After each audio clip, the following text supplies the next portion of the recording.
the guys from Ping, they've kind of shown me how much the equipment matters. I just love that I can hit any shot I kind of want. We're going to be able to tell some fun stories about what goes on here to help golfers play better golf. Hey, everybody. Welcome back to the Ping Proving Grounds podcast. Shane Bacon with Marty Jertz. And Marty, very excited about this episode. I've been a VISION54 fan for a long time. Just the idea of it. I've listened to podcasts before. I know you have discussed a lot of stuff with these two ladies and been very impressed with what they've been able to do, Lynn Marriott and Pia Nilsson. And Lynn, I want to start with you because for people that have never heard of VISION54, don't know what it is, can you just kind of give what, I guess, your overarching pitch to what you guys do? Yeah. Well, 54 is obviously a number, and we believe a player is going to shoot 54 or lower someday. We don't know who and when, but, I mean, it's core to our belief. And with that, we look at possibilities. And I'll just say that also we've coached two professional players that have shot 59, not 54, but Can you share who that is or no? Oh, sure. It's Annika. Okay. And Russell Knox. Okay. Yep. So, it is a number, but as I said, it's really about looking at possibilities. And so many people have things in their game that aren't yet realized, and we need to help them realize those things. I mean, Pia, is this about like unlocking the mental box? You hear so many things like we only use 10% of our brains, things like that. I mean, you think about, great golfers going out there and you play well for 3 rounds and you're in an uncomfortable position and you don't play well in the final round. We see that in major championships a lot. Is it unlocking parts of the brain they didn't know existed? Well, it's actually more than that, because the big thing for us is, we want to have good equipment, we want to have good technique and good fitness. But when you go and play on the golf course, the process of playing requires you to manage both your body, mind, and emotion. Like, how do you actually prepare for a golf shot and make a decision you trust? How do you stay focused during the motion? How do you best react? And every round we play has so much variability. And we as teachers, coaches, and coaching for the future, we need to help them manage that, because we are never the same. But many times why the swing changes on the course is actually not the technique's fault. It's something that influences the technique. You're getting too tight because the narrow fairway, or, someone is hitting it further than you, so you swing too fast. Yep. So we just want to expand the width of what golf training and golf coaching is about. We think it's been too narrow. And so we call it more, we need to look at the reality of golf and have coaching for all the aspects needed to play the game. Pia, one thing that I think we've seen even the PGA of America do, you gals might have been part of this change, is just the word change of golf instruction from instructor to coach. Yeah. And I feel like you've always used the word coach. Yeah. How much does that matter? What is your approach on thinking about, coaching versus just being a teacher or instructor? I mean, actually, we love that, and we find it funny because some now call themselves coach, but they still do the same as when they call themselves teacher and instructor. So it's kind of like, I can be a teacher and teach you the grip, or teach you alignment, or teach you how to get more speed, or teach you math. But the coach for us is when you help a player go from point A to point B. It's like learning. It could be teaching, but then you need to coach them to help them have ownership and help them actually play the game better. And that's different from just teaching a skill. So we might teach some, but we always continue and be coaches so we can transfer the knowledge to them. Yeah, and I'll just say this. I've been a PGA member for 40 years.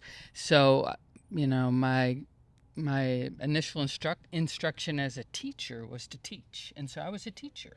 I taught people golf swings or strokes and chips. I taught technique. And people got better technique. They got better. But then they went out to play golf, and they didn't necessarily play better. And sometimes they played worse. But as a teacher, I didn't really think it was my fault or my responsibility. I had taught them how to have a better technique. So when I made that transition to coach, as Pia said, that was all about what do they do on the golf course and how can I help them manage themselves on the golf course.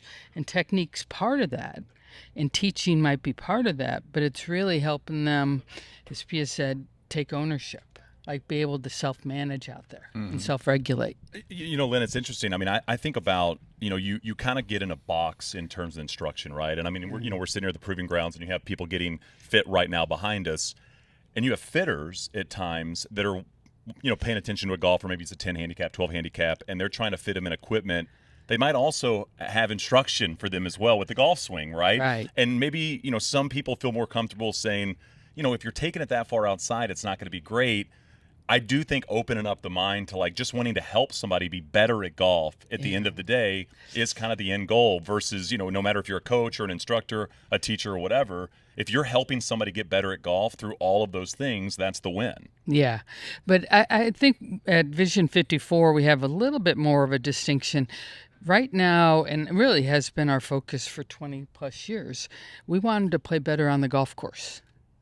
Yeah, that's where it matters. I know, but that is a clear distinction because so many players prepare to play and they work on their games on the range, they get fit for clubs, they do all of that, but they still lack skills on the golf course. Interesting. Yeah. Hey, Marty, we just did a podcast with a PGA Tour player, and we were talking about how you prep and get ready for golf tournaments, and it was interesting because he said all of the stuff he looks at in terms of numbers, he looks at when he's on the golf course versus when he's hitting on the range. Because he goes, you can dial in numbers, especially when you're that level of talent on the range. It's easy to do that, but it's important when you go out on the golf course to see what those numbers look like. Yeah, absolutely. And Shane, one of the reasons we love working with Pia and Lynn is there's a lot of similarities in what we're trying to do with club fitting, because it'd be very easy to optimize a driver when you're just hitting one after another.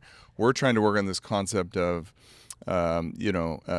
game-like fitting, where it's like, how can we bring those aspects of on-course play into the fitting environment? Both of you just had a fitting with Kim Paez, had a great experience. Fantastic. What over the years have you seen in a fitting experience that some things that are maybe better that incorporate some of the principles of your coaching versus some maybe mistakes that can be made in just the fitting experience?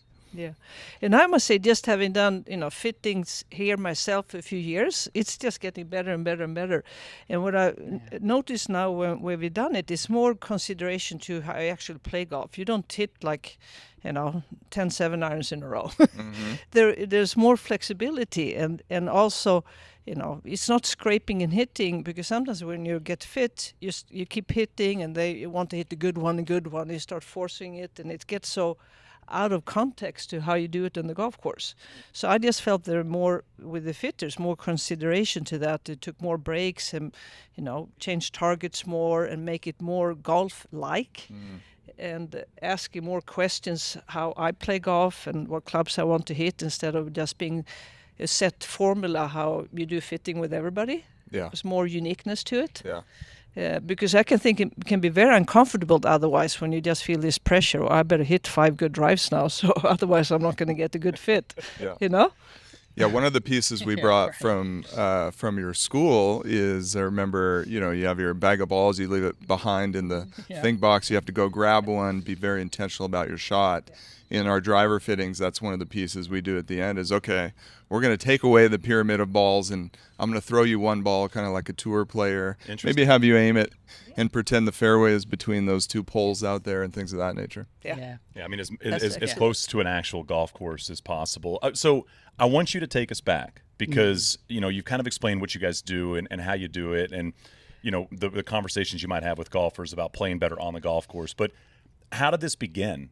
Like, where did the idea of this come from? And we were talking before we got going, you initially had this in terms of talking to instructors and coaches before actually talking to players. So take us back to the late 90s. Yeah. Well, I think we need to go even further back because Vision 54 started in Sweden. Yeah. But you can tell your story first. Well, I know, but I want you to tell how Vision 54. Well, it came because in Sweden. Yeah, after I've been a tour player, I just happened to get into coaching, and I ended up being a head coach of our national teams in Sweden.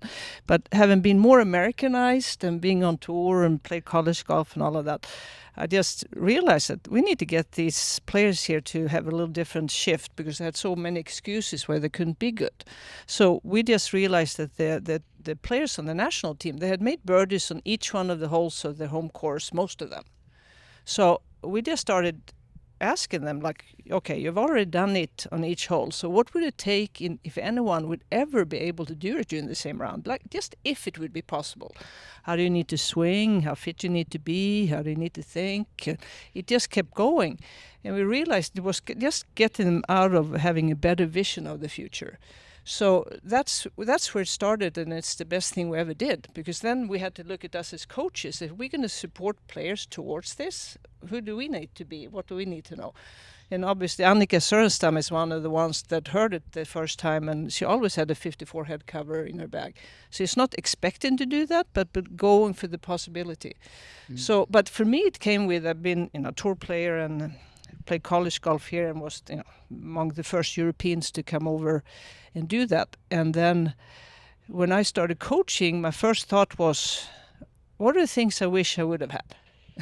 And I had fantastic teachers and coaches, but I knew I didn't get enough actual observing and feedback what happens on the course, because I could hit it well, but then I don't know why it didn't work on the course. So I just started to figure out what are the things that are still lacking. So that's where my discovery started, and I realized this is like golden nuggets here. Right. Because we need all what we have, but we need more of this, what actually happens when I play golf, and every golfer has a unique way of doing it. We need to help them capture it sooner, so it doesn't have to take 20 years. So, and we started having a lot of success doing it like this. And I went to the US a lot for trainings and seminars and conferences, and I would always run into one other female teacher who was my age, and was Lynn. So we just became really good colleagues and realized that we both from different backgrounds had thoughts about this could be done different in the future. Yeah. So that was the initial idea. Yeah, and so I mean, then that you was guys the genesis and then of it. you guys team up together in the late 90s to kind of like start a company that wasn't originally called Vision 54. No, we had this vision that if this is going to happen for more people, we need to train coaches differently. So, I mean, that was our whole passion. So we started a company, and it's still our incorporated name, Coaching for the Future. And so in 98, we did our first coaching seminar in Stockholm, Sweden. And I don't know, we had like 40 coaches come, some college coaches from the U.S., I mean, from all over. And, I had been actually head of teacher training for the LPGA for 10 plus years. So I said, let's do this thing and really help coaches, because, teachers are only going to teach what they're told to teach. So unfortunately, at that time, I felt like the PGA and also the LPGA was doing a better job than the PGA, but there was still, they were at low-level basic skills as coaches, and people were not getting better at golf. So how can we help that? Yeah, I mean, if you're coaching somebody and they're not improving, are we coaching in general, right? Yeah, I mean, exactly. You're wanting to get them to a place where they're obviously playing better, scoring better, shooting better numbers. I mean, that's the important part and of enjoying the game more. Right. Yeah, I mean, that was a big deal for us. So, yeah. I mean, enjoying the game, because we're shocked how many come off the 18th hole being miserable. And it doesn't make sense. So obviously we've been doing tour coaching for very many years, and there are many very great players, but they're very unhappy, and it doesn't make sense. So we just want them to be good, but actually enjoy and feel that it means something to them to do this competitive golf thing. Are you guys mostly working with tour players, mostly working with everyday golfers? Like, what's the percentage mix of the students you guys work with? I mean, we still do a lot of golf schools, and we do some very unique golf schools. Like one is called 2-day on-course only. And that's all they do is they're on the golf course with our coaches. But I'd say like maybe 30% tour coaching now. Okay. Yeah. And then golf schools and writing books. So we've been Pia has been really the initiator of this, but has been writing some books to help people make these skills tangible that we do. Awesome. And we have a big project. We're writing a coaching book. Cool. Yeah. Cool. Yeah. For coaches. Both of you, I think a big part of your concept is to coach the human. But at the same time, I feel like, at least from what I've observed, you haven't been afraid to dabble with some technology things like eye tracking, maybe some brainwave stuff, HRV. We did HRV. Stack. Yes, the stack speed training. I kind of call it biohacking, but it's not really taking the shortcut. It's just, what tools have you been a part of, used either through research, or do you currently use in your coaching? And what do you think's coming on the technology front? Well, so we've always been curious, and we always believe in the technique and technology. We just think it's insufficient. So, even with TPI and body swing connection, we were some of the first to get certified with that. And early on wanted to learn from TrackMan and always stay up to date. But then what happens too with our coaching, most of the golfers come to us because they need these things that are still missing. So it's like we want to be updated and use some of the technology, but then when they come to us, they want to learn the other skills you need to play the game of golf. So therefore, we do most of what we do without the technology, but it doesn't mean we don't believe in it. It's just because that's what golfers are lacking. Yeah. Does that make sense? Yeah, definitely. And, obviously we think for the future, we're going to keep on staying so in tune with it and see what AI can do and all of that and the measurements, but we can never go away from it. It's still a human being who's going to play golf, and the human being has this subjective reality too. Yeah. You need that we need to listen to trust the decision and stay focused and feel the swing moves and deal with all the variability. So we just don't want us to forget that just because we have so much advancement in technology. Yeah. A couple things I want to say with regards to technology. One is I hope the framework or the mindset is that we are using it so people become less dependent on it. So that they have more ownership. And I don't see that happening yet, but I hope that that's the future. I just did a teaching and coaching summit, and Chris Como talked, and they asked him, what all the technology, if you could pick one thing, what would it be? Yeah. And he's been on focal and force plates and everything imaginable. And he said, well, the video, and I think it's because he's kind of trained himself so much with these other tools that he can kind of decouple from it. So it's kind of similar in that regard. Yeah. But I think, Pia, you said this the other day that like you have this avatar and you have all these numbers and measurements of the club and the body and all that. But what about that inner reality? Like you said, that subjective reality. The more we can use technology to help people self-regulate that and notice, like increase their self-awareness so they can self-reference and self-regulate, then yay. Now we're talking about people that can go out and manage themselves on the golf course when it matters. All right, P, I got a very, I'm going to call it a simple question. It's probably got a complicated answer. So every golfer goes through this. Professional, amateur, good amateur player, club champion, whatever the case may be.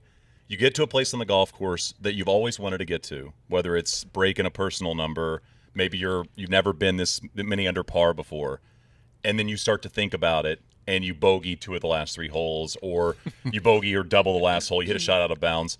Why do we do that? And how do we not do that? No, so, they have, as humans, you can be in the three time frames, future, present, or past, right? So what happens to you, me, all these golfers is when we get to that moment, the mind is exactly. So it's like you need to find the balance when you play your best. We always need a little future. We need to know where the next shot is going.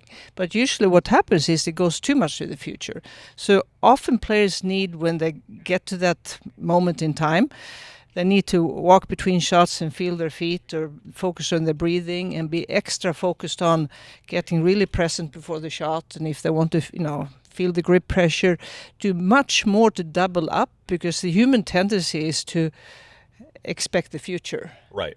And it's so anything you can do and knowing it's totally normal, but you can't do what you did leading up to that point. You need to change, and this is where this variability comes in. And it's so fun to help golfers with this, because it's a moment that we all get to. We all run into it. And I still think from when Annika Sörenstam shot 59 at Moon Valley here in Phoenix, and the first thing she said walking off the green was, Pia, now I know it's even more possible to go lower. Wow. Because she started with 8 birdies in a row, and she got scared. It felt too good to be true. So she did exactly this. She moved into the future. So she made a couple of safe pars till she caught herself like, Interesting. I'm having a good day. I need to go back to only caring about the commitment for each shot and only caring about that. And even though the thought about the score is there, I don't give it any energy. I mean, it's just so interesting. We did a podcast with Matt McCarty, and we were talking before the podcast got going about, low numbers. What's the lowest you've shot? And he goes, I think he said his 4th professional tournament, he shot 59, I think in the first or second round. It was a mini tour event. Yeah. And he said it was a relatively easy golf course. And then he said the next day, again, golfers, our minds are always racing. We're always thinking about stuff. And he said the next day, he's even par through 8, and he's like so mad, because again, I think he'd seen what's possible. Yeah. And then all of a sudden you start out and you're even through 8 and you're going, wait, why am I not doing what I did yesterday? For him, he went to the past, not the present, right? Instead of going to the, person's playing well, they're going to the future. Yeah. He went to the past as opposed to being in the present. Yeah. So this is part of this management that belongs to the fundamental skills of golf. Yeah, I mean it is always wild. I do want to ask you guys, because I've seen you guys talk about this in different platforms before, the think box, the play box, the memory box. Do you mind just kind of expanding on how you guys got there and what that means for the golfer? Yeah, well, the distinction is that there's a preparation time. So now you're in the future. You're preparing the shot. Okay. So your brain's actually like, oh, I want to hit it there with this club and this shape and blah, blah, blah. So that's the think box is the preparation. Okay. The play box is totally the present. It's like totally immersed right now in this swing and stroke with what I've committed to. And then the memory box is how to deal with your outcomes on an emotional level. And I was going to say earlier, when you're talking about how people race to the future, some people actually go to the past. Okay. And that's because they haven't learned the skill of a good memory box. But we can talk about that more. Interesting. Yeah. Interesting. So, so we just like the distinction of the names, because most golfers just mush them all together. They step into the shot and they're still undecided on the club or the wind or whatever, and they're still fiddling with maybe what is my swing's thought. So it's just like very cluttery. So we just want to clean it up for golfers so they can perform better. And that's what's any golfer, no matter what handicap level or how long they played golf, they need some kind of a process, the future, present, and past of every golf shot. Yeah. Marty, I think when a couple years ago, I played some pretty good tournament golf, and I was putting well. And I remember I got to a place in my mind where my mind can race. Like I can think about a million different things. I mean, when I'm playing golf. And I remember I got to a place that summer where I realized that there were 2 outcomes when I hit a putt. I was going to make it or I was going to miss it. And as long as I was okay accepting those 2 things, I was going to be okay. And so, a downhill, like I'm left-handed, a downhill right to left putt on a quick green, and it's a little nervy kind of putt. And it's like, just try to hit a good putt. And then if you make a good stroke or a good committed stroke, there's 2 outcomes, and that's kind of it. Yeah. That's an awesome memory box, right? Well, there you go. Yeah. See, I didn't bring that back in 2025, Marty. What is the talk a little bit about focus in a little more on that memory box? Like, what is the importance of that? And maybe even to get a technical on how the brain works. Yeah, I mean, because actually it's based all on brain science. So we know as humans, no matter where I come from on the planet, things that experience that is emotional, it gets stored stronger as a memory. If I react to something more factual, objective, 2 days later it's hard for me to recall it. I mean, if you've seen a movie that doesn't engage you and you're not into it, like 2 days later it's like, I don't quite remember. So it's just human nature. But what we have found, many golfers, that they can have habitually hit great shots, good enough shots, and they just say, that was good, and they put the club away. So there's just objective. And then the shots that are not good, they go like, darn right. it. And they don't know that. So what happens is the ones that I emotionalize get stored as a memory, and then they pop up when I get to similar situations. Yeah. So if the brain's designed to do that. Yeah. So if I've done that every time on the 4th hole of my home course where I have hooked it in the trees, I've done it a few times. I can come to that tee and I can already feel the missed shot. Yep. But it's no mystery. It's just how our beautiful brain are designed for survival. So we just want golfers to be smart about this, so you can keep gaining confidence and have more shots you trust on the golf course.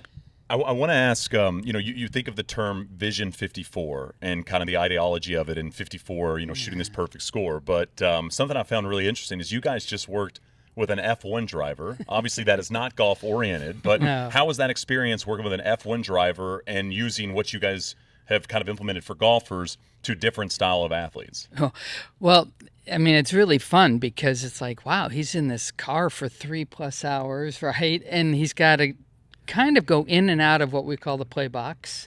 On the straightaways, he can come out of it a little bit, but when he's going to do the corners... For the 3 seconds he's in the Yeah, I know, exactly. I'm like, this is a whole different league. But we talk a lot about how to stay sensory present. And, with him. And it was really cool because he says, the way I feel the car, I actually feel it in my bum. And he goes, me and the car are one. But then he might not hit a corner that he likes, and he talks about that in his head. That's exactly like golf. Interesting. Yeah. I mean, like, I should have hit that putt, ball more out to the right. Right. Yeah, and so it's how to manage the self-talk that comes up and then get back to being sensory present. That is just like golf. Was there, when as you guys had those conversations, did you see golfers in the way he was thinking, just in terms of, every athlete is very different, but at the core, athletes are very good athletes are extremely competitive, and they're smart, and they understand their sport way better than most people, I think they understand their sport. Did you see some similarities in some of the pro golfers you guys worked with an F1 driver? Yeah, that's a good question. I would say so, and I think for them it's even more extreme. There's so much facts and science and numbers, and he knows that, and he needs to have this checklist, and there's so much going into that for the car and him driving the track and all of that. But then still, to be the best driver, he needs to be back to being intuitive and present and being in the field. So it feels like it's golf, but even more challenging because of the speed. Because in golf, you're not normally going to die if No, something bad. exactly. Yeah, but he's even shared with us. He goes, obviously, I don't think about that. He goes, it's quick, but I've got to, I've got to stay present. Yeah, do your job and you'll be okay in theory, right? Same as a golfer. Do your job. If you can stay in it for 18 holes and you're a professional golfer, you're somebody like Marty who's extremely good at golf. If you can handle all the emotions of a 4.5-hour round of golf, it's probably going to go pretty well. Yeah, and another thing, he, in golf we talk about a lot commit to golf shots and what that actually means. And he said he needs to have 100% commitment too for every corner. Right. It can't be like 95. It's not good enough. And so many similarities there as well. How's the relationship gone with you guys in Ping, and how did that start? I love Ping. How did the relationship begin? Again, for me, because I came here in the 70s to play for Arizona State, so I was fortunate enough to get to know Karsten and Louise way back, and started playing pings then, and so the family has always been so supportive, and it was what I played on tour. And as I started coaching, I had training camps here in Phoenix at Moon Valley, and I've been honored to be a Solemn captain and been around the family that way. So it's for me much more than a club company. It's the culture that is it's fantastic, and it's a really nice family to belong to.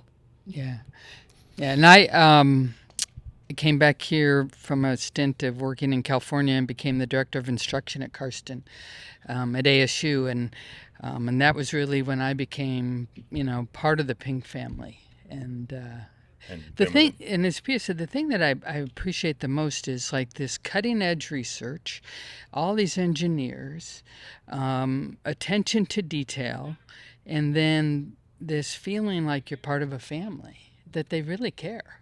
It's really unique. I have similar experiences. I was a blogger, and I was writing articles like coming out of college, and I lived in Phoenix, and they'd invite me out, and you'd get treated like you were somebody important, even though I wasn't important. They made you feel like it mattered, and you get an email from Bill, every 6 months, you need anything, those types of things. And then to get to this point where I've been able to work alongside the company, you really get that same sensation, and you hear it from the tour players as well. Kind of across the board. It's a great company. So I just want to add too that the thing is here is that they also have an open mind. Like they're Right. interested in learning about what we're doing and how we're doing it. And sometimes I haven't felt that with other companies. Yeah. I was going to say, for me too, early on, we just talked about your teachers here locally, and mine coming here from a foreign country was Pam Burnett, who was LPGA player, and she worked for Ping, Yep. and she taught me just about everything I know about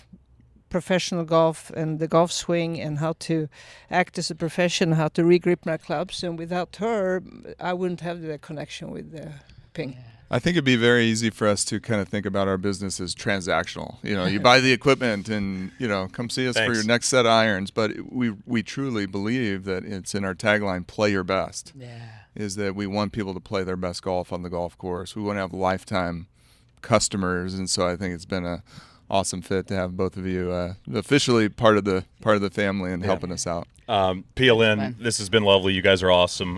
Been a fan of you guys for a long time, so I'm so pumped we got to do this on the podcast. Thanks for the insights. People want to check out anything you guys do, go to one of those camps is the easiest way to go to VISION54.com. Is that the easiest way to do it? So check that out.